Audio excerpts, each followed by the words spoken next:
Just before sunrise at 5:43 a.m., a trembling voice broke through on Cameron's CRTV. The President of the Republic, Paul Biya, is no longer in command. The armed forces have assumed control in the name of national survival. Cameron's sovereignty begins now. No anthem played. No ceremony unfolded, just a stern military spokesperson clutching a single sheet of paper. The broadcast cut to black, and for a moment, the nation stood still. Then, as dawn painted the skies over Yaoundé, Cameroon awoke to a transformed reality.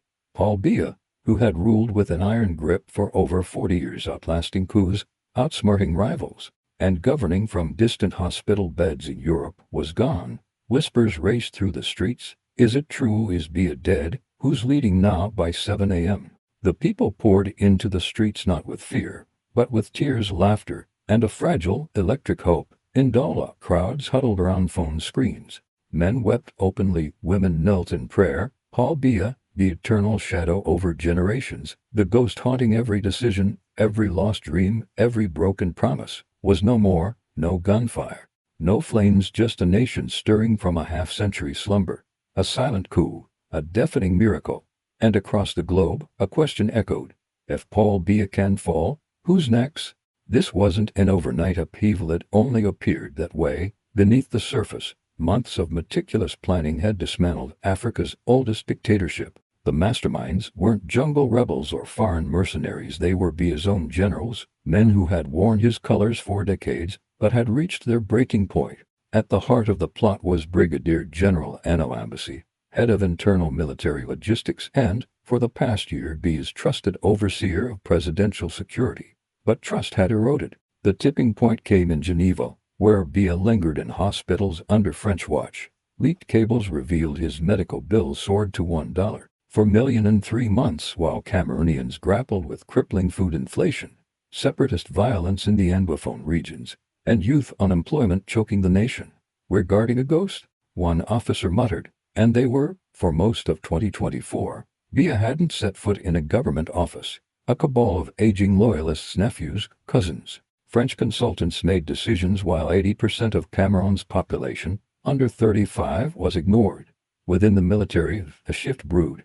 Younger officers, devoted to Cameroon's future, not Biya's legacy, forged alliances unit by unit. A colonel secured the 3rd Armored Division. Another ran blackout drills with Air Force pilots. Palace guards quietly switched sides. At 3:17 a.m., a single encrypted message sealed the plan. Lord Otam, the curtain falls. By 4 a.m., Biya's communications team was detained. By 5 a.m., the state broadcaster fell under military control. By 5:43, the world was informed. No bloodshed, no chaos, just surgical precision. As the sun rose over Yaoundé, power shifted not with bullets, but with discipline. Biya hadn't just been ousted, he'd been erased by silence. And in Cameroon, silence had never roared so loudly. The betrayal was intimate, born inside Biya's own palace. It came from those who knew him best, men who dined at his table, swore oaths at his feet, and guarded his life across 2 generations. At the center was Sergeant Didier Eckel, a stoic bodyguard who stood outside Biya's suite for over a decade, and known to Biya. Didier carried a personal history of pain. His father jailed for criticizing the regime.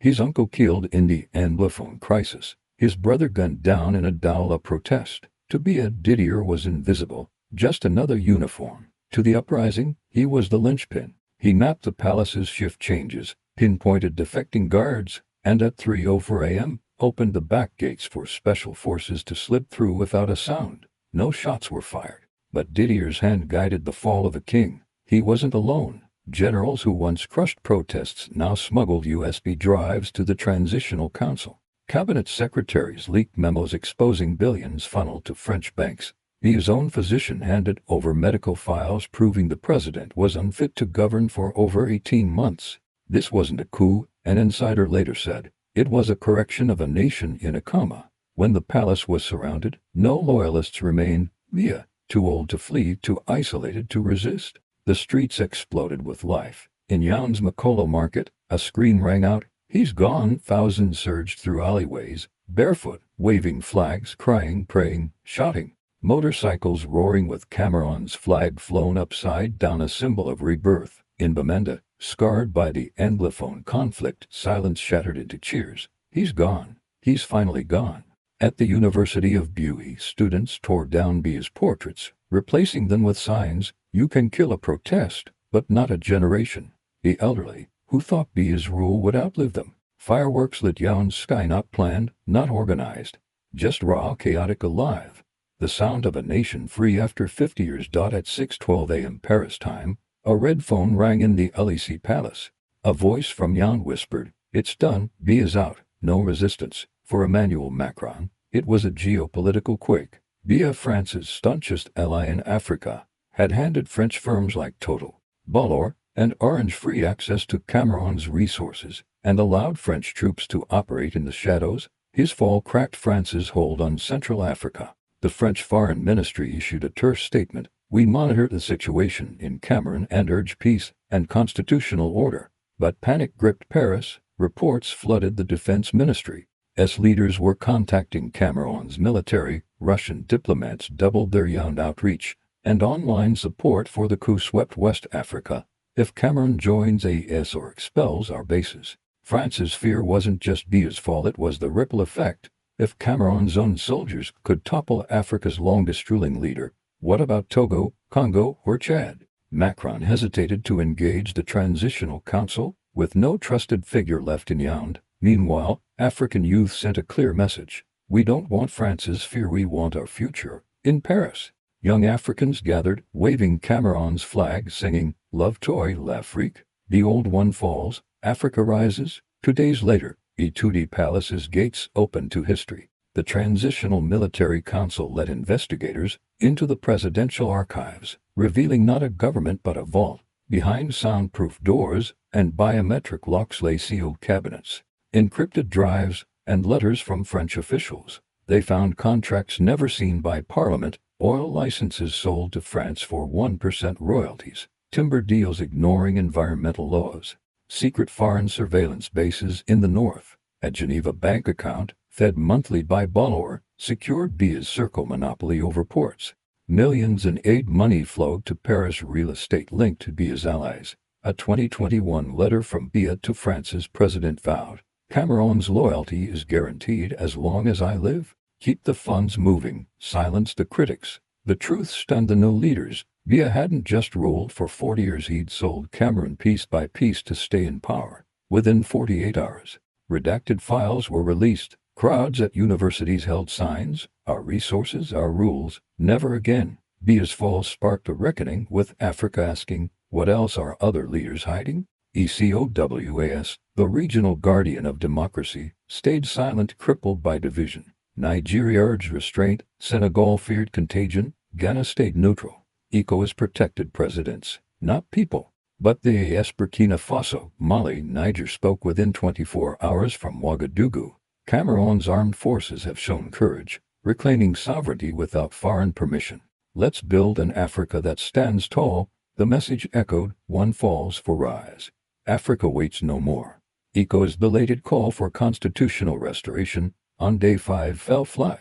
Cameroon had joined a new order, leaving old institutions scrambling to catch up. The Transitional Council shocked the nation on live TV. No gray-haired Biya loyalists. No French-linked elites, just youth. A 28-year-old Douala engineer led infrastructure. A 33-year-old Biya teacher, once jailed for protesting, headed education. A 31-year-old Grua woman, fluent in 4 languages, spoke for the council. "We're not here to manage decay," they declared. "We're rebuilding Cameroon from the ground up." Hospitals open to all. Teachers got paid. Radio aired poets and activists uncensored. Exiles in Paris, Brussels, and Toronto booked flights home. "We didn't leave Cameroon, we left," Biya's version. All elites whispered of sabotage. Some fled to France, but the earthquake roared on. Teenagers painted murals with one word: now, not tomorrow, not after another election or loan now. Cameroon belonged to its people. The world saw Paul Biya, once Africa's sphinx, frail and handcuffed, led down Etudi's marble steps, his sunglasses gone, suit wrinkled, face pale. The weight of 50 years had crashed down. The broadcast was deliberate. "This isn't vengeance," the council said, "it's history facing itself." Under house arrest in a Yaound military hospital, Biya demanded French advisors, and Geneva Expresso blind to reality. His portraits vanished from schools, courts, passports. He's a ghost now, a teen said, holding Biya's faded ID. The council vowed, no exile, no escape, justice's closure. Biya's bulletproof Mercedes sat in a museum exhibit, the cost of silence. This wasn't just a man's fall, it was a myth's collapse. Power isn't eternal, leaders aren't untouchable. Africa bows to accountability, not age. Chants grew, no more kings. Cameron's awake. Biya's fall shattered a dam across Africa. In Libreville, graffiti read, Cameroon did it. Who's next? In Rome, students marched. We're not afraid. In Kinshasa, a mother told her son, your grandfather's dream is yours to live. Biya's collapse wasn't just political, it was a spiritual awakening. Names like Museveni and Nguesso, once permanent, now seemed fragile. Youth movements reignited. Hashtags trended from Abuja to Nairobi. No more life presidents. Africa decides. In Addis Ababa, the African Union whispered of term limits. In London, Paris, New York, Africans danced. Camerons flagged their new skin. Villages with faint radio signals heard voices. We're done waiting. Cameroon called for a day of reflection, no parades. Just a sunrise pause to mourn the silence and embrace the future. Africa wasn't broken, a leader said. It was silenced. Now it speaks. Biya's fall was a continent's awakening.